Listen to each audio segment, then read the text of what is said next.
All the student of NEET exam 2026 welcome learn with experts. Student already मैंने एक video जो है NEET की अपलोड करी थी, जिसके अंदर मैंने आपको ये कहा था कि जब तक आपका जो मई के अंदर नीट का एग्ज़ाम होता तब तक स्टूडेंट हम क्या करेंगे, आपके PYQs और जितने भी इंपॉर्टेंट फार्मूलेज है स्टूडेंट, कंसेप्चुअल क्वेश्चंस आ सकते हैं आपको पेपर में, वो सारे हम डिस्कस करेंगे। जिसके अंदर मैंने आपको ये कहा था from the basic chapter from class 11 से हम बेटा शुरू करेंगे और 55 डेज़ का हमारा ये क्रैश कोर्स स्टूडेंट रहने वाला है, जिसके अंदर मैं एक दिन हम फार्मूले को स्टूडेंट, एक दिन हमने क्या करना है, पूरा चैप्टर को स्टूडेंट हमने पढ़ना है, कंसेप्ट सीखने हैं, फार्मूले सीखने हैं। सेकेंड डे उसी चैप्टर के स्टूडेंट हम सारे के सारे न्यूमेरिकल्स करेंगे एग्जाम पॉइंट ऑफ व्यू से, मतलब जो नीट के अंदर जो क्वेश्चन आ चुके हैं वो भी एग्जाम्पलर NCERT एग्जाम्पलर जो स्टूडेंट उसको भी सॉल्व करेंगे कंप्लीटली। एंड देन स्टूडेंट उसके बाद टेस्ट सीरीज रखेंगे, जो बच्चा मेरे साथ जुड़ता चला जाएगा स्टूडेंट फ्री ऑफ कास्ट के अंदर एक तो मटेरियल प्रोवाइड करूंगा, दूसरा नीट के क्वेश्चंस की प्रैक्टिस करेंगे स्टूडेंट। क्योंकि देखिए फिजिक्स ही एक ऐसा सब्जेक्ट है स्टूडेंट जो नीट के अंदर सबसे टफेस्ट माना जाता है, जिसमें 120 नंबर लेने भी बहुत मुश्किल होते हैं 180 में से। तो स्टूडेंट मेरा ये मतलब आप कह सकते हो लक्ष्य है कि मैंने बच्चों को 120 मार्क्स ला के दिलाने हैं, उसके आगे भी है, बट अभी मैं स्टूडेंट इतना मतलब आपको यकीन दिला सकता हूं कि अगर आप इन 55 डेज के साथ मुझसे कनेक्ट हो जाओगे तो 120 मार्क्स जो है फिजिक्स के आपको आ जाएंगे। बहुत आसान है स्टूडेंट, होता ही है कि ना आपको बेसिक फार्मूले आने चाहिए। तो चलिए सबसे पहले मैं यूनिट 1 से स्टार्ट करता हूं, जिसका नाम है यूनिट एंड मेजरमेंट। क्या कुछ है उस चैप्टर के अंदर, क्या स्टूडेंट फार्मूले हैं, वो सारा हम आज की क्लास में डिस्कस करेंगे। देन इसके PYQs and the important numericals student वो हम नेक्स्ट क्लास में हमने डिस्कस करने हैं। तो चलिए सबसे पहले हम बात करते हैं जो हमारा यूनिट है स्टूडेंट, उसका नाम है unit and measurement.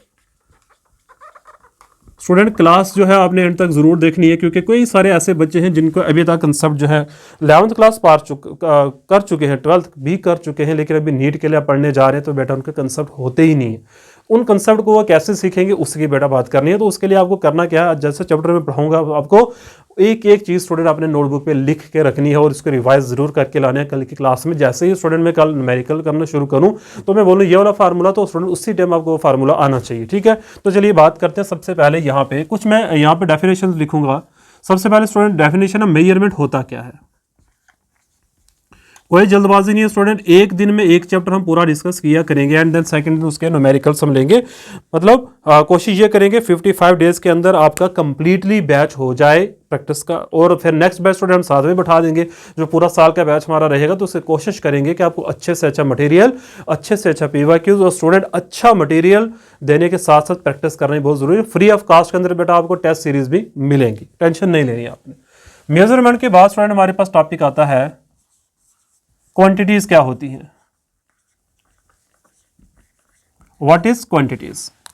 Number third student हमारे पास है क्वांटिटीज के बाद टाइप्स आ जाएंगे इसके, तो वो हम इधर ही डिस्कस कर लेंगे। क्वांटिटीज कितने टाइप्स की होती हैं वो तो हम यहीं पे पढ़ लेंगे स्टूडेंट। फंडामेंटल होगी, ड्राइव्ड होगी, सप्लीमेंट्री हो गए and all of both student, ठीक है। देन इसके बाद आता है डायमेंशन।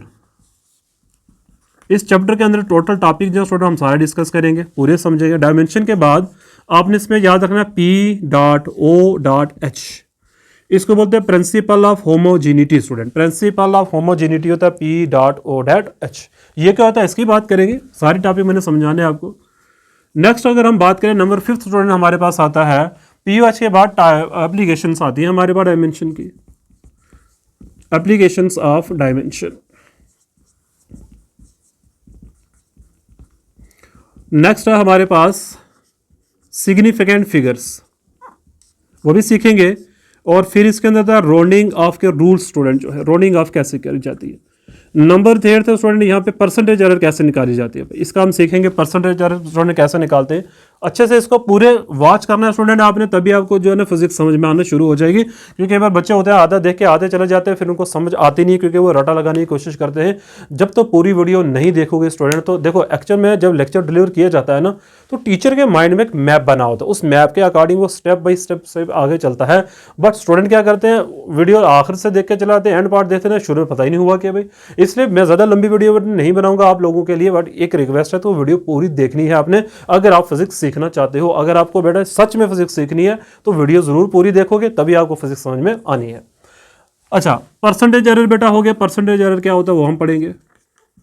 उसके बाद इसमें एक रूल हम सीखेंगे, मान लो जैसे सम रूल है, सम रूल, डिफरेंस रूल भी स्टूडेंट इसी में आ जाएगा, और क्वोशिएंट रूल। क्वेश्चन में स्टूडेंट हम इसमें प्रोडक्ट रूल भी इसको कह सकते हैं, मतलब दोनों एक जैसे ही हैं, दोनों में एक ही तरह का कंसेप्ट लगने वाला है इसमें, ठीक है। चलिए अब देखते हैं सबसे पहले व्हाट इज मेजरमेंट। बेटा मेजरमेंट होता क्या है भाई? कई बार जगह बहुत सालों का क्वेश्चन आ जाता है पेपर में कि व्हाई मेजरमेंट इज नेसेसरी। भाई क्यों नेसेसरी है? स्टूडेंट देखो डेली लाइफ के अंदर आप हर जगह पे मेजरमेंट करके चलते हैं। मेजरमेंट का मतलब होता है नापना किसी चीज को। भाई कोई चीज कितनी है इसको बोलते हैं मेजरमेंट करना। हाउ मच, कि कोई चीज़ कितनी है तो बेटा उसको बोलते हैं मेजरमेंट करना। इसके कई सारे मेथड से बेटा हमारे पास मेजरमेंट करने के। एग्जांपल के तौर पर मान लो आप बेटा चावल लेने जाते हो शॉपकीपर से, तो आपको वो चावल कैसे तोल के देगा? मशीन के ऊपर, वेइंग मशीन के ऊपर बेटा रख के देगा। 1 kg चाहिए, 2 kg चाहिए, 3 kg, दैट्स आल्सो मेजरमेंट। भाई ये भी क्या है बेटा? एक मेजरमेंट है। अच्छा एक मेजरमेंट ये भी है कि स्पीड ऑफ लाइट कितने 3 लाख किलोमीटर पर सेकंड। अब ये कैसे मेजरमेंट की बेटा? इसमें कोई मेजरमेंट का डिवाइसेस का यूज नहीं हुआ है, तो मेजरमेंट को ना दो टाइप से मैंने डिवाइड कर दिया। एक वो वाली मेजरमेंट जिसमें डिवाइसेस का यूज होता है बेटा, एक वो वाली होती है जिसमें हम डिवाइसेस का यूज नहीं करते हैं। मेजरमेंट का मतलब क्या होता है बेटा? नापना। अब मैं यहां पे लिख देता हूं नापना। भाई नापना, किसी चीज को नापने को बेटा हम बोलते हैं मेजरमेंट करना। अब नापना किस किस्म का बेटा हो सकता है? कितने मेथड मैंने आपको बताया दे रहा, 2 ways to measurement. Number 1 is by, बेटा को आपने ये आप याद रखना है, लेक्चर जो हमारा चलेगा मैं बेसिक आपको पढ़ाता चला जाऊंगा, जो फार्मूले बेटा वो लिखाता चला जाऊँ। तो मेजरमेंट बेटा 2 टाइप्स की होती हैं। एक होती है direct measurement, direct measurement, and number 2 is indirect measurement. Indirect measurement, अब डेफिनेशंस तो बेटा लिखानी नहीं क्योंकि मेरा काम है आपको कंसेप्ट सिखाना। डायरेक्ट मेजरमेंट वो मेजरमेंट स्टूडेंट होती हैं जिनके अंदर हमें डिवाइसेस का यूज करना पड़ता है, मतलब विदाउट डिवाइसेस हम उस कैलकुलेशन को नहीं करते हैं। तो हम एग्जांपल क्या लिखेंगे इसमें भाई? जैसे बेटा टाइम। भाई टाइम देखने के लिए हमें किसकी जरूरत पड़ती है भाई? बोलो भाई। हमें वॉच चाहिए बेटा। टेम्परेचर को अगर हम मेजर करना चाहते हैं तो हमें क्या चाहिए? हमें बेटा एक मर्करी डिवाइस चाहिए, थर्मोमीटर चाहिए हमें। वही ठीक है ना। तो वो क्वांटिटीज जिनको मेजरमेंट करने के लिए डिवाइसेस का यूज हो, तो यहां पे लिख देता हूं बेटा किसका यूज होता है? Used device like calculator, machine, ETC बेटा, ठीक है ना। डिवाइसेस के अंदर मैंने सारा कुछ रख दिया। तो ऐसे मेजरमेंट को हम बोलते हैं डायरेक्टली मेजरमेंट करना बेटा। दूसरी किस्म की मेजरमेंट है इनडायरेक्ट मेजरमेंट। अच्छा आपसे क्वेश्चन आपने मुझे देना स्पीड जो है बेटा, स्पीड कौन सी मेजरमेंट होती है, डायरेक्ट या इनडायरेक्ट? कमेंट में बेटा आपने आंसर जरूर बताना है। और साथ में एक चीज और बता दूं कि जो हम बेटा मैंने एक बैच बना रखा है आपका, इस नंबर पे आप मेरे से कांटेक्ट करिए एंड आप ज्वाइन कर सकते हो। नीट का बैच है बेटा मेरे पास, उस बैच में आप ज्वाइन हो जाइए। जितने मटेरियल आपको चाहिए होगा बेटा, PYQs, टेस्ट सीरीज, वो सारा वहीं पे अवेलेबल करवाऊंगा। इस वीडियो के डिस्क्रिप्शन के अंदर ही बेटा मैंने क्या करना है, एक लिंक प्रोवाइड कर दूंगा उसी व्हाट्सएप ग्रुप का, तो आप वहाँ पे ज्वाइन हो जाइए बेटा। समय नहीं है, ज्वाइन हो जाइए जल्दी से। और इस बार आपने कमाल करके आना है, नीट निकाल के आना है। को पूछे फिर तो आपने मेरा रेफरेंस बेटा जरूर देना है, ठीक है। और साथ में ये भी बताना है स्टूडेंट कि आपको समझ में आ रही है या नहीं आ रही, कमेंट जरूर करते रहना है भाई। इनडायरेक्ट मेजरमेंट में क्या होता है? जिसके अंदर बेटा डू नॉट यूज या does not use any type of device, any type of, किसी किस्म की बेटा डिवाइस इसमें नहीं होती है। जैसे एग्जांपल के तौर पे भाई लाइट की स्पीड बेटा जब हम निकाल रहे थे, एक्सेलरेशन है भाई, एक्सेलरेशन बेटा, तो that's all acceleration due to gravity है भाई, ठीक है। Acceleration due to gravity, gravitational constant. बहुत सारी बेटा ऐसी क्वांटिटीज होती हैं जिनको हम डायरेक्टली मेजर नहीं कर पाते हैं, उसको हम बोलते हैं इनडायरेक्ट मेजरमेंट। जब बेटा किसी चीज़ को मेजर करते हैं, अब फार्मूला लिखाने वाला हूं मैं आपको, जब भी हम किसी चीज़ को बेटा मेजर करते हैं तो मेजरमेंट के अंदर 2 पार्ट्स आते हैं। क्या क्या आता है भाई? मेजरमेंट में बेटा 2 पार्ट्स आते हैं। क्या क्या? नंबर 1, मैं यहाँ पे फार्मूला लिख रहा हूँ, फार्मूला नंबर 1। मान लो किसी क्वांटिटी को मेजर बेटा कर, तो इसको क्या करोगे? n multiply by u। अब सोच रहे हो कि सर ये n क्या और ये u क्या? भाई बेटा ये n का मतलब नंबर, न्यूमेरिकल वैल्यूज उसको हम बोलेंगे भाई, ठीक है ना। n क्या है? n को बोला जाएगा numerical value, okay. And you को बोला जाता है बेटा यूनिट, जिसके अंदर हम मेजरमेंट करते हैं। एग्जांपल जैसे आपको मैं समझा देता हूं, जैसे आप कहते हो राइस, राइस एक क्वांटिटी है बेटा, कितने केजी लिया? 1 kg ले लिया। तो 1 बेटा क्या है? न्यूमेरिकल वैल्यू है भाई। 1 क्या है? Numerical value. और बेटा केजी क्या है? केजी है unit of mass. Unit of mass. तो जब भी मेजरमेंट बेटा करी जाती है तो हमेशा इस चीज़ का ध्यान रखा जाता है, उस मेजरमेंट के अंदर एक न्यूमेरिकल वैल्यू होती है और बेटा दूसरा उसमें क्या होता है, यूनिट होता है। मैं जैसे बोलूँ 0 kg, ये भी बेटा एक किस्म की मेजरमेंट है, क्योंकि जीरो तो पता है ना, मैं जीरो क्या आता है, शून्य क्या होता है बेटा, ठीक है ना। तो यह है मेजरमेंट का बेसिक जो मैंने बेटा आपको बताया। अब चलते हैं हम next, what is quantities. Quantities क्या होती हैं भाई, ठीक है। तो आई होप बेटा ये समझ में आ चुका होगा। बेटा बहुत अच्छे से पढ़ेंगे आप, डरना मत, आपने बस साथ मेरा देना है। 15 ईयर का बेटा एक्सपीरियंस है मुझे टीचिंग करने का, इसलिए आपने टेंशन नहीं करनी है, बस ट्रस्ट बना के रखना है। दुनिया तो बेटा यकीन पर कायम है, ये तो आपको पता होना चाहिए। कहते हैं ना दुनिया किस पे, उम्मीद पे कायम है। तो आपको बेटा उम्मीद जो है वो छोड़नी नहीं है। क्वांटिटी, अब थोड़ा सा बेटा मैं फास्ट चलूंगा क्योंकि मुझे आपको फुल्ली तो एक्सप्लेन चैप्टर 9 ना करना है, क्योंकि एग्जाम तो हम नहीं देने जा रहे हो इस बार ना, आप देने जा रहे हो बेटा कॉम्पिटिटिव एग्जाम, तो मुझे उसका ध्यान रखना है भाई आपका। क्वांटिटी बेटा क्या होती है, जो डायरेक्टली और इनडायरेक्टली मेजरेबल हो जाए उसको हम बोलते हैं फिजिकल क्वांटिटी भाई, ठीक है। कोई भी ऐसी क्वांटिटी बेटा जिसको डायरेक्टली और इनडायरेक्टली मेजर किया जा सके उसको बोला जाता है फिजिकल क्वांटिटी, या यू सिंपल से इट इज अ क्वांटिटी। बेटा इसकी दो टाइप्स होती हैं क्वांटिटी की। Number 1 fundamental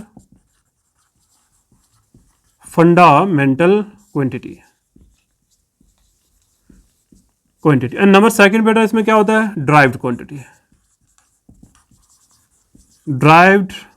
quantity. Okay, number 1 fundamental, number 2 is derived quantity. अच्छा, फंडामेंटल बेटा क्या होता है, जो किसी से ड्राइव नहीं होती है भाई, डज नॉट ड्राइव और प्रूफ। और बेटा हम किसी मतलब फंडामेंटल वो क्वांटिटीज जो किसी से मिलकर नहीं बनी होती हैं। ड्राइव्ड कौन सी होती है, ड्राइव्ड बेटा जो किस पे डिपेंड करती है, फंडामेंटल पे, depend on F.Q, fundamental quantities पे डिपेंड करती हैं। अब बोलोगे सर एग्जांपल बता दो भाई, जल्दी से बेटा एग्जांपल देख लो। फंडामेंटल की एग्जांपल है मास, टाइम, सेकेंड और बेटा ETC लिखता है इसमें फंडामेंटल में। अच्छा, ड्राइव्ड कितनी, जैसे force, work, power, impulse, ETC बेटा बहुत सारी होंगी फंडामेंटल भाई। एक बात मेरी बेटा आप याद रखनी है, हम इस चीज़ पे पहुंच चुके हैं। 1960 के अंदर बेटा एक कॉन्फ्रेंस होती है जिनीवा के अंदर, जिसमें यह कहा जाता है कि जनाब हम क्या करने वाले हैं, 3 फंडामेंटल से बेटा बढ़ाकर कितने कहिए थे, 7 कर दिए थे। पहले आप समझो बेटा वो 3 थे कौन से। पहले जो 3 फंडामेंटल बेसिक मैकेनिकल बेटा यूनिट माने जाते हैं, उसमें पहला था मास, दूसरा था बेटा टाइम एंड तीसरा था मास, लेंथ और टाइम था बेटा। इन तीनों को बेटा सबसे पहले ये माना गया this is are fundamental quantities, and before 1960 बेटा यही 3 क्वांटिटीज को फंडामेंटल कंसीडर किया जाता था। अब इसके अंदर बेटा हुआ ये, इसके अंदर 3 किस्म के यूनिट हमारे पास आए, जिसमें से आपको पता है कि होता है MKS सिस्टम, एक बेटा आया था CGS सिस्टम, एक आता है FPS सिस्टम। जब भी बेटा हमें क्वेश्चन में आता है तो MKS से CGS में कन्वर्ट करने को वो क्वेश्चन मिलता है, या CGS से बेटा किस में कन्वर्ट करने को मौका मिलता है आपको, MKS के अंदर मिलता है भाई। कहता है या तो MKS से CGS हो जाए, CGS को बेटा किस में ले आ जाओ, MKS। एग्जाम्पल जैसे 1 न्यूटन। अब न्यूटन बेटा जो MKS सिस्टम में यूनिट आता है बराबर किसके होता है, 10⁵ डाइन के भाई।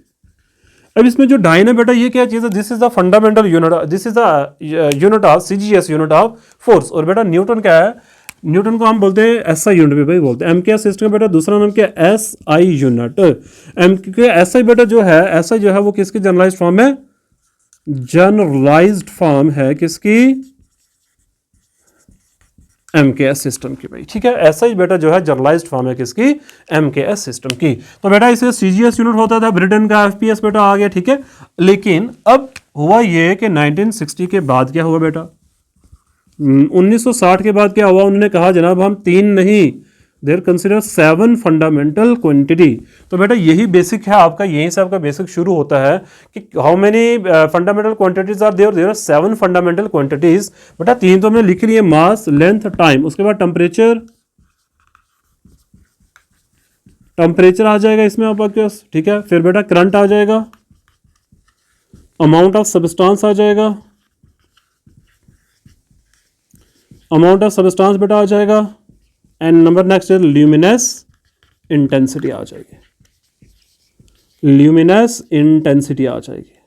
तो बेटा ये 7 फंडामेंटल क्वांटिटीज कंसिडर करी गई थी 1960 के अंदर, जब बेटा राउंड टेबल कॉन्फ्रेंस हुई थी जिनीवा के अंदर। तो कहा गया जनाब हम क्या करेंगे, अभी 2 नहीं 3 नहीं, हम 7 फंडामेंटल क्वांटिटीज को भी हमने कंसिडर करना है। अच्छा बेटा एक चीज़ और है यहाँ पे आपने याद रखनी है, वो ये है कि 7 के बाद 2 सप्लीमेंट्री क्वांटिटीज भी यहाँ आई थी। स्क्रीनशॉट बेटा अगर उठाना है आप तो आप साथ साथ में उठाते रहना, बड़े अच्छे नोट्स बनेंगे। अगर आप खुद बनाओगे तो बहुत अच्छे बनेंगे। और अगर कोई भी बच्चा किसी भी स्टेट से देख रहा है भाई, उसने अगर अभी एग्जाम फिजिक्स का 11th का नहीं दिया, तो ये वीडियो उसके लिए काफ़ी हेल्पफुल रहने वाली है भाई। जितना भी मैं करवा पाया, अब मैं पूरा सिलेबस तो बेटा यहाँ पे रिवाइज नहीं करवा पाऊंगा, बट उसको एक बेटा मैं बोलूँगा किसी स्टेट में अभी तक फिजिक्स का पेपर नहीं हुआ क्लास 11th का, तो बेटा ज़रूर गेस्ट पेपर पढ़ के जाना जो मैंने प्रोवाइड किया हुआ है। प्लीज़ वो पढ़ के जाना, आपको काफ़ी हेल्प मिलेगी।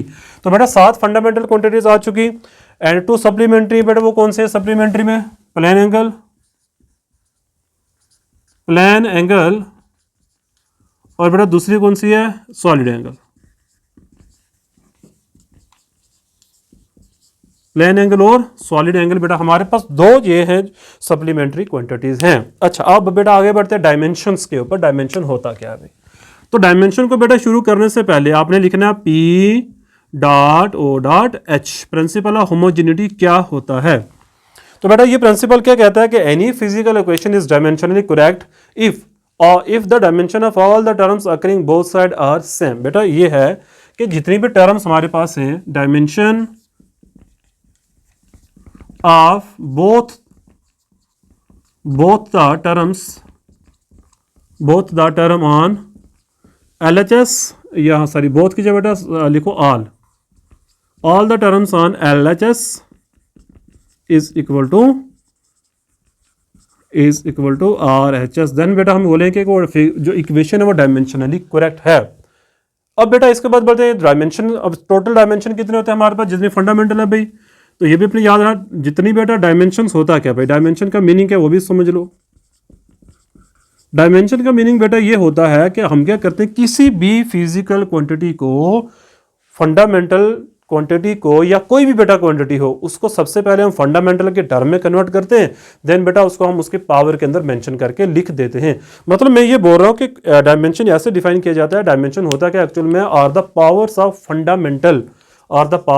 फंडामेंटल, बेटा ये क्या होते हैं, किसके पावर्स होते हैं, फंडामेंटल पावर की होती है, that completely represent the equation. जैसे बेटा एग्जांपल के तौर पे मेरे पास फोर्स है भाई, अब फोर्स का मुझे डायमेंशन फार्मूला निकालना, तो बेटा वो आता है m की पावर 1 l की पावर 1 t की पावर -2। तो बेटा फोर्स को क्या किया हमने, उसके फंडामेंटल में क्या लिखा, बट पावर्स के साथ लिखा। ये जो टर्म बेटा ब्रैकेट के अंदर लिखी और ब्रैकेट के साथ, इसी को बोलते हैं डायमेंशंस। इसी को बोलते हैं बेटा हमने क्या निकाल लिया, डायमेंशंस निकाल लिए हैं।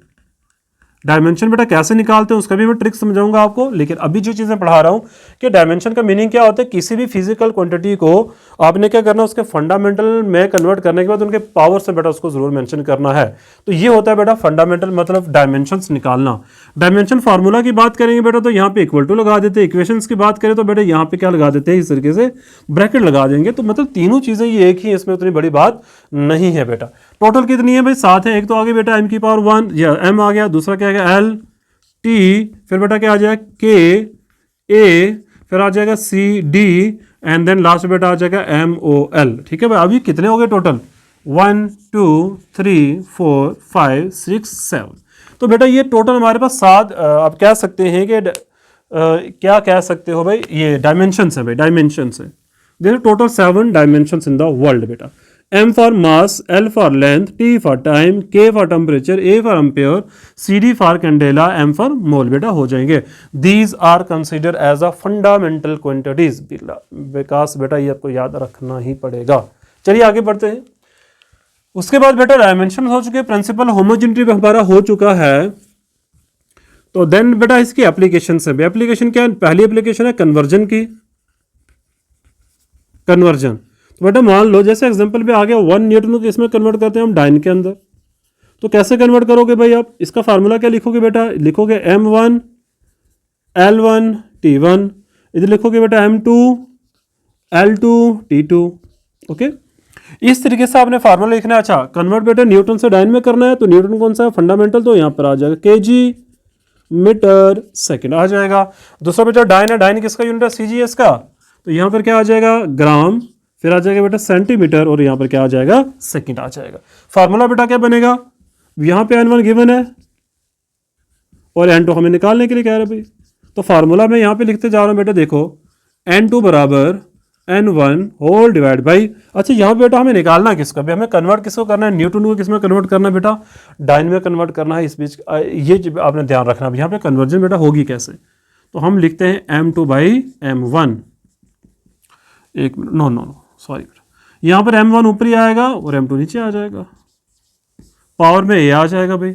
ये जनरल फार्मूला बेटा मैं लिखा रहा हूँ, L1 अपॉन L2 की पावर में b and T1 by T2 की पावर में c हो जाएगा।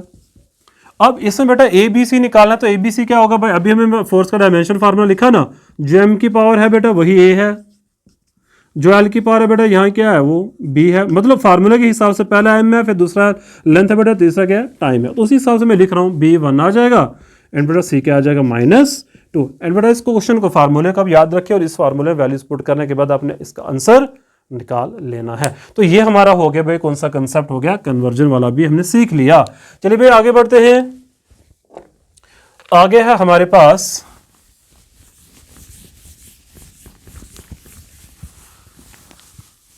इसकी बेटा सेकंड एप्लीकेशन है। देखो प्रिंसिपल ऑफ होमोजेनिटी का आप यूज करके हम तो क्वेश्चन को चेक करेंगे, ऐसे क्वेश्चन तो पेपर में आएंगे नहीं भाई।